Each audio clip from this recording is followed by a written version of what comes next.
ચાલો બાળકો, ઉદાહરણ 1 આકૃતિ 9.13 બરાબર. આ આકૃતિ 9.13 છે. એમાં એક સમાંતર બાજુ ચતુષ્કોણ એબીસીડી છે. આપણે જોઈએ એબીસીડી એ સમાંતર બાજુ ચતુષ્કોણ છે અને ઈએફસીડી એ લંબચોરસ છે અને એએલ લંબ ડીસી છે. એએલ લંબ ડીસી બરાબર. તો સાબિત કરો કે એરિયા ઓફ એબીસીડી એટલે કે એબીસીડી ચતુષ્કોણનો એરિયા અને એરિયા ઓફ ઈએફસીડી બે સરખા હોય. તો હવે આપણે જોઈએ કે ઈએફસીડી એ લંબચોરસ હોવાથી સમાંતર બાજુ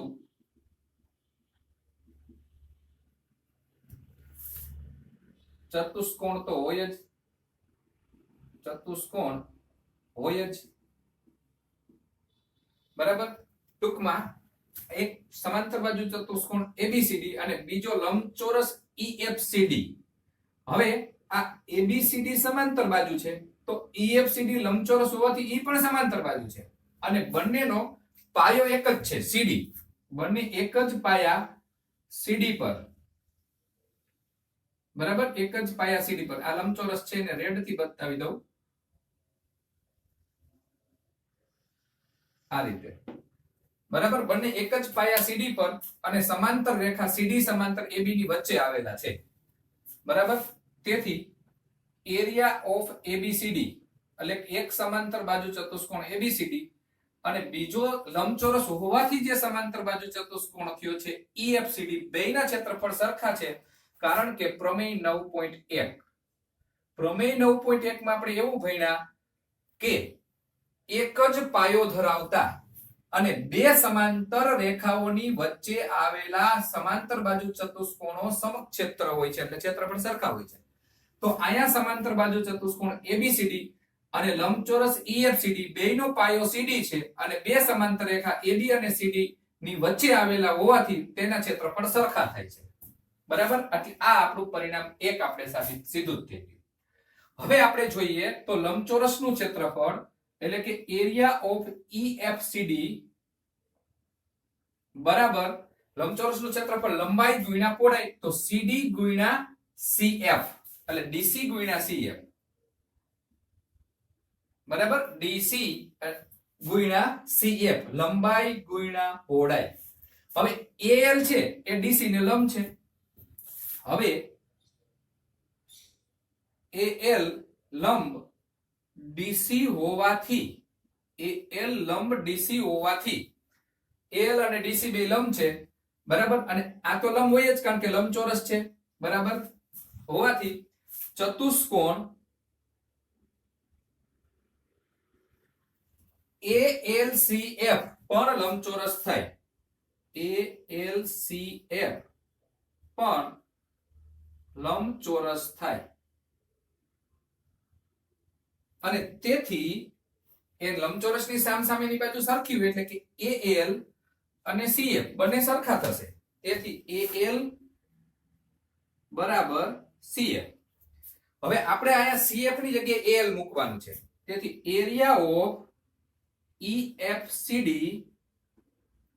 બરાબર DC ગુણ્યા અહીંયા તમે જોઈ શકો છો કે CF છે અને CF ની જગ્યાએ આપણે AL મૂકી શકીએ છીએ એટલે ગુણ્યા AL, બરાબર. આને આપણે પરિણામ 2 કહેશું, આને આપણે પરિણામ 3 એટલે પરિણામ 2 અને 3 પરથી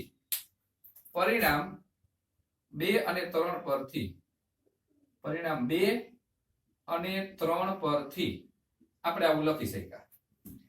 હવે આપણે સાબિત એવું કરવું છે કે એરિયા ઓફ એબીસીડી બરાબર ડીસી ગુણ્યા એલ. અહીંયા ડીસી ગુણ્યા એલ બરાબર ઈએફસીડી છે પણ આને પરિણામ આપણે 9 દઈ દી 4 તો પરિણામ 4 અને આ પરિણામ 1 તો એરિયા ઓફ ઈએફસીડી એટલે એરિયા ઓફ એબીસીડી થાય. તો એરિયા ઓફ ઈએફસીડી હોય ત્યાં એરિયા ઓફ એબીસીડી લખી શકાય. તો અહીં એરિયા ઓફ ઈએફસીડી છે ત્યાં હું એરિયા ઓફ એબીસીડી લખી નાખીશ એટલે અહીંયા થશે એરિયા ઓફ એબીસીડી બરાબર DC ગુણ્યા AL, DC ગુણ્યા AL. આની જગ્યાએ એરિયા ઓફ ABCD આના ઉપરથી લખી નાખ્યું. બરાબર, પરિણામ 1 પરથી. બરાબર, અને આ છે એ સાધ્ય બીજું, આ હતું તે સાધ્ય પહેલું હતું. રેડી? બરાબર, તો આ રીતે આપણે આ બીજું સાધ્ય અને આ પહેલું સાધ્ય. ક્લિયર? બરાબર.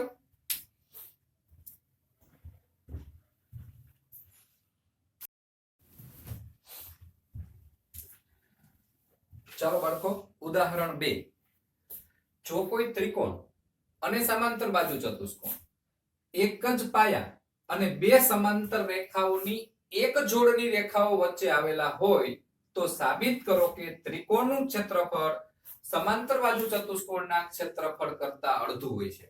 એટલે કે કહેવાય એમ માંગે છે કે જો એક જ પાયો હોય અને બે સમાંતર રેખાઓ, આ પાયો AB, આ AB પાયો, અને બે સમાંતર રેખાની વચ્ચે આવેલો એક ત્રિકોણ, એટલે હું અહીંયા બિંદુ P રાખું એટલે ત્રિકોણ ABP બની ગયો. આ ત્રિકોણ અને એક સમાંતર બાજુ ચતુષ્કોણ, આ સમાંતર બાજુ ચતુષ્કોણ ABCD. તો આ જે ત્રિકોણ છે,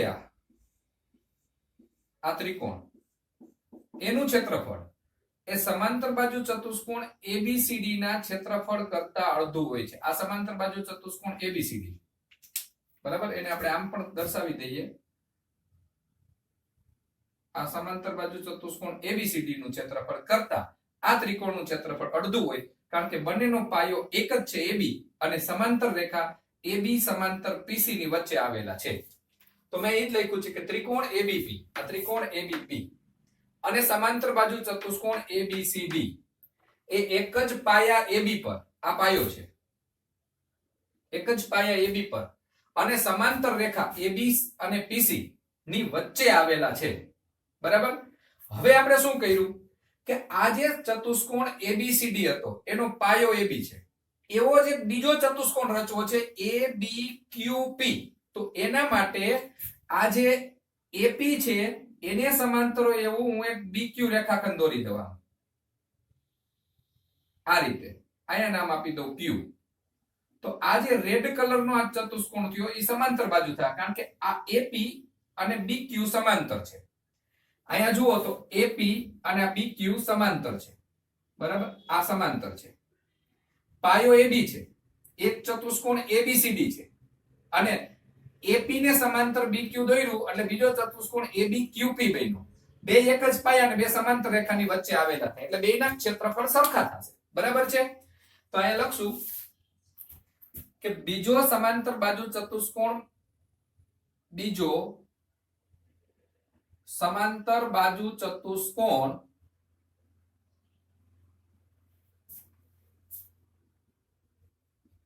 ABQP મેળવવા માટે આ AP સમાંતર BQ દોરતા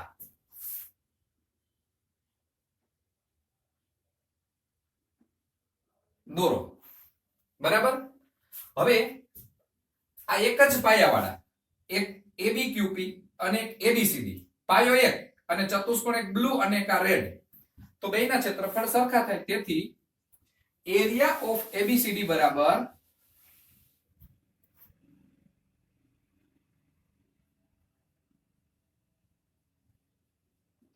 એરિયા ઓફ ABQP,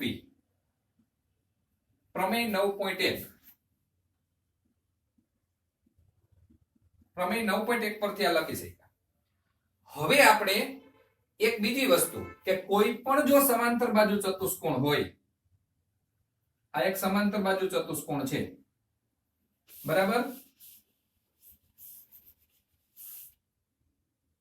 આ સમાંતર બાજુ ચતુષ્કોણ, એનો વિકર્ણ દોરીએ તો બે ત્રિકોણ બને, બે એકરૂપ હોય. તો અહીંયા સમાંતર બાજુ ચતુષ્કોણ ABQP એનો વિકર્ણ PB છે. સમાંતર બાજુ ચતુષ્કોણ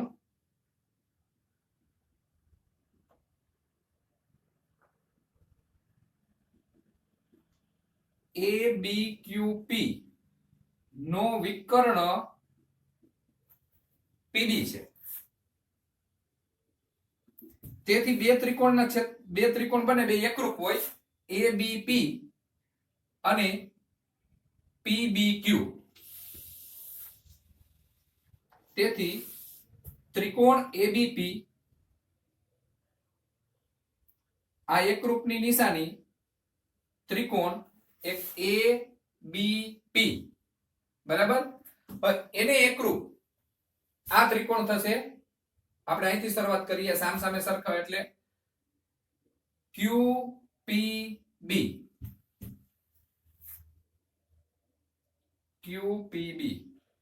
આ બે એકરૂપ હોય, અને એકરૂપ હોય તો બેના ક્ષેત્રફળ સરખા થાય. તેથી એરિયા ઓફ ABP બરાબર એરિયા ઓફ QPB. આપણે જરીક ચેક કરી લઈએ QPB થાય કે નહીં એવું. તો A એટલે આનો A અને Q સરખા થાય સામસામેના. પછી B અને P એટલે આપણે યુગ્મ કોણ કરીએ તો B અને P સરખા થાય, બરાબર છે. અને P અને B ઓકે છે. ચાલો હવે બે ને બે વડે ગુણી નાખો. શા માટે બે વડે ગુણીશ? કે 2 ગુણ્યા ABP, આ જે ત્રિકોણ છે એનું ડબલ કરશું ને તો એ ચતુષ્કોણમાં ફેરવાઈ જશે. તો 2 ગુણ્યા એરિયા ઓફ ABP બરાબર 2 ગુણ્યા, અથવા આપણે આમ લખી નાખીએ ચાલો તો સહેલું પડશે. આ બેયના એરિયા સરખા છે, મતલબ કે આ જે સમાંતર બાજુ ચતુષ્કોણ ABQP છે, ABQP, એમાં આ બંનેના ક્ષેત્રફળ સરખા છે.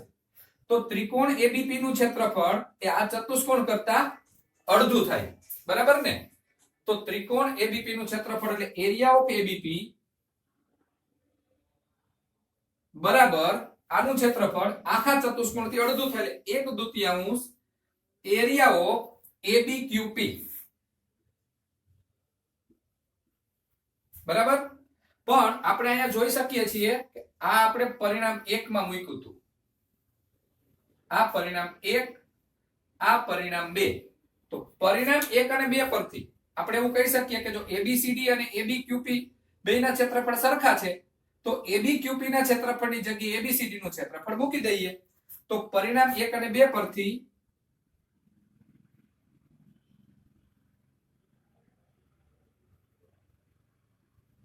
ત્રિકોણ ABP નું ક્ષેત્રફળ એટલે કે એરિયા ઓફ ABP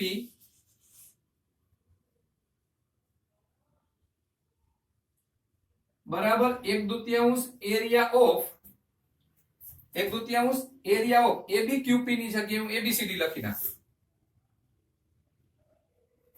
બરાબર. તો આ રીતે આપણે સાબિત એવું કર્યું કે જો બે સમાંતર રેખાની વચ્ચે એક જ પાયો ધરાવતા એક ત્રિકોણ ને એક સમાંતર બાજુ ચતુષ્કોણ હોય તો ત્રિકોણનું ક્ષેત્રફળ સમાંતર બાજુ ચતુષ્કોણના ક્ષેત્રફળ કરતા અડધું હોય છે, બરાબર. આ આપણા માટે સાધ્ય હતું, બરાબર. આ છે સાધ્ય છે.